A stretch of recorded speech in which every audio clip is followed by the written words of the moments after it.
Salam dan bahagia. Perkenalkan kami dari kelompok 5 Pasar Modal kelas 5A1 Manajemen Universitas Sarjana Wiyata Taman Siswa. Yang beranggotakan saya sendiri Arif Fatur Rohim dengan NIM 2019-008022 sebagai moderator dan pemateri pertama. Selanjutnya, Perkenalkan, nama saya Sigit Wahyu Irawan, NIM 2019-008017, kelas 5A1 Manajemen. Baik, sebelumnya Assalamualaikum warahmatullahi wabarakatuh. Perkenalkan, nama saya Danar Suprobo Sakti, NIM 2019-008034. Perkenalkan, nama saya Catur Harjono Tenagoro, NIM 2018-008503. di sini kami akan mempresentasikan tentang materi Go Private. Pengertian dari Go Private adalah merupakan suatu proses di mana suatu perusahaan terbuka melakukan perubahan statusnya kembali menuju perusahaan tertutup. Tindakan Go Private ini merupakan aksi korporasi yang merupakan kebalikan dari tindakan Go Public.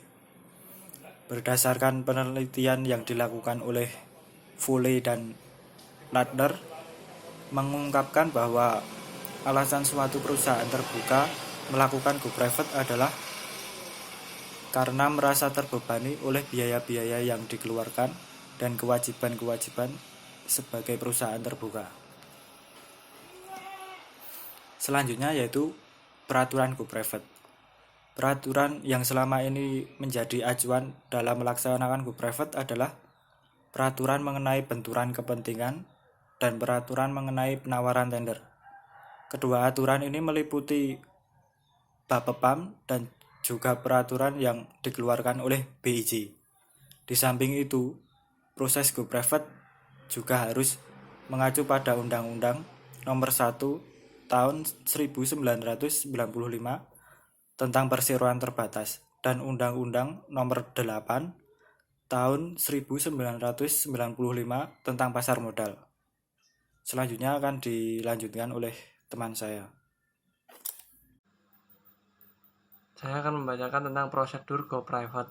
Yang pertama, memperoleh persetujuan RUPS pemegang saham independen. Pertama, perusahaan yang hendak Go Private wajib menyampaikan agenda RUPS independen mengenai rencana Go Private beserta draft surat edaran bagi pemegang saham kepada BAPEPAM selambat-lambatnya 7 hari sebelum pemberitahuan. Kemudian yang kedua, melakukan penawaran tender. Setelah memperoleh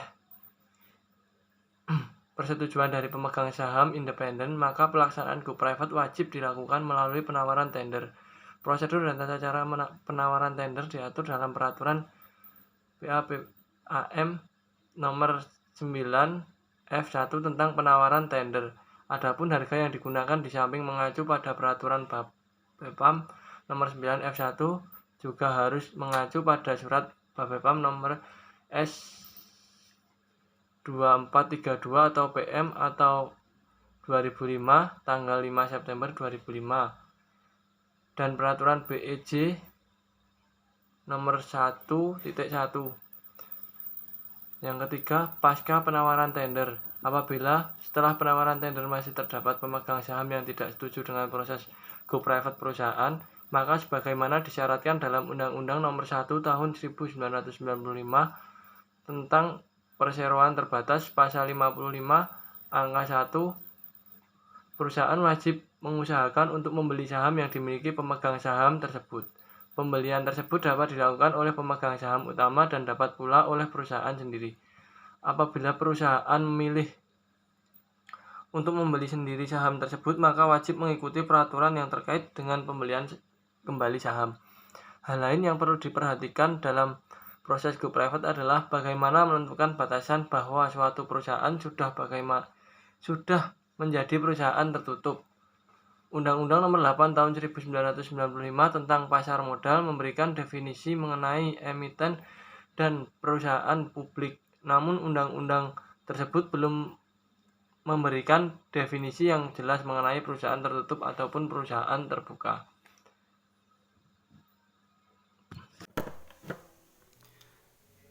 Kriteria perusahaan yang go privat.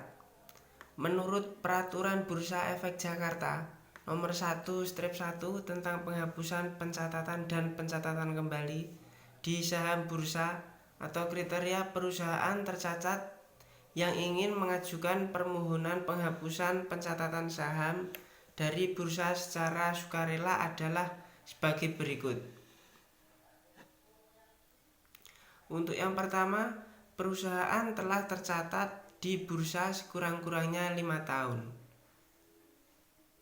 Untuk yang kedua, telah memperoleh persetujuan rapat umum pemegang saham atau RUPS perusahaan tercatat. Untuk yang ketiga, perusahaan tercatat atau pihak lain yang ditunjuk wajib membeli saham dari pemegang saham yang tidak menyetujui keputusan RUPS dengan harga yang paling tinggi di antara yang pertama harga nominal, yang kedua harga tertinggi di pasar reguler selama 2 tahun sebelum iklan pemberitahuan RUPS yang menyetujui delisting ditambah dengan premi tingkat pengembalian investasi selama 2 tahun sebesar harga perdana. Saham dikali rata-rata tingkat bunga sertifikat Bank Indonesia 3 bulan atau tingkat bunga obligasi pemerintah yang setara.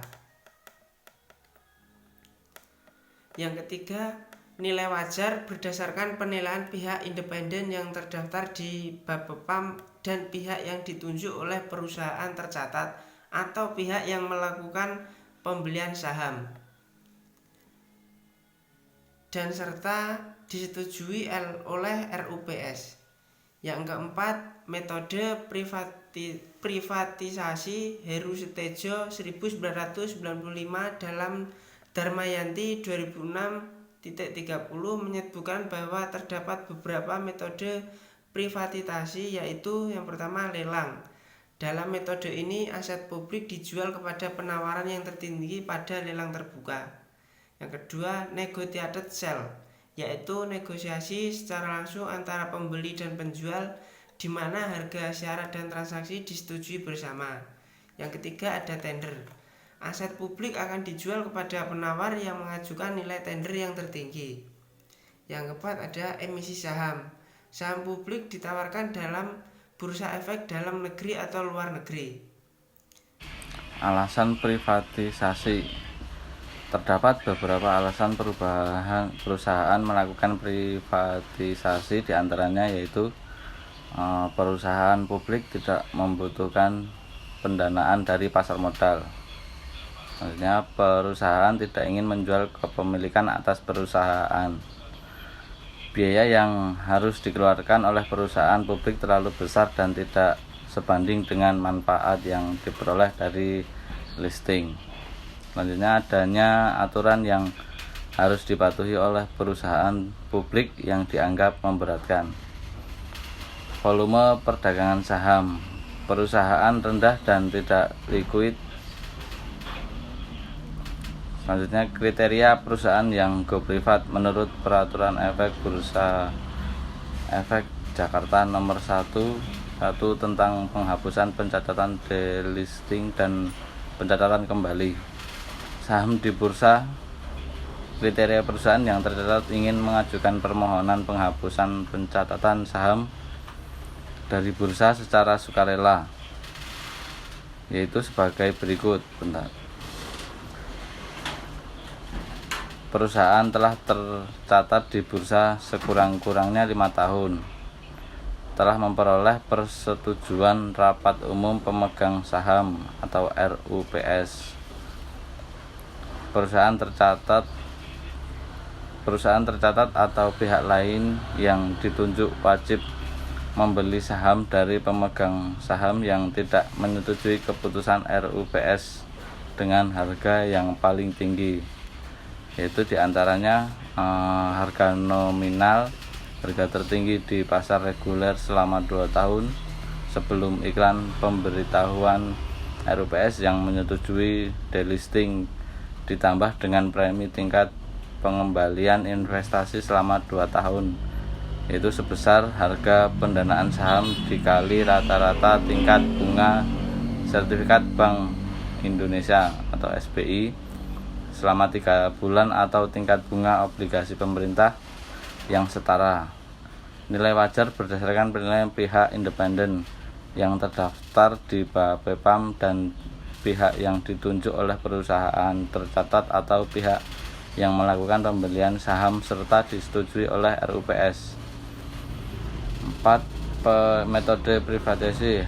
Heru Sutejo dalam Damayanti menyebutkan bahwa terdapat beberapa metode privatisasi, yaitu lelang.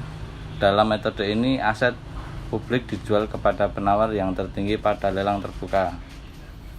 Negosiasi. Sell, yaitu negosiasi secara langsung antara pembeli dan penjual di mana harga dan syarat dari transaksi disetujui bersama. Tender, aset publik akan dijual kepada penawar yang mengajukan nilai tender yang tertinggi. Emisi saham. Saham publik ditawarkan dalam bursa efek dalam negeri atau luar negeri. Manajemen employees buyout. Manajemen dan kekayaan karyawan publik membeli saham yang dapat mengendalikan perusahaan. Sekian presentasi dari kelompok kami tentang materi Go Private. Kurang lebihnya mohon maaf. Terima kasih. Salam.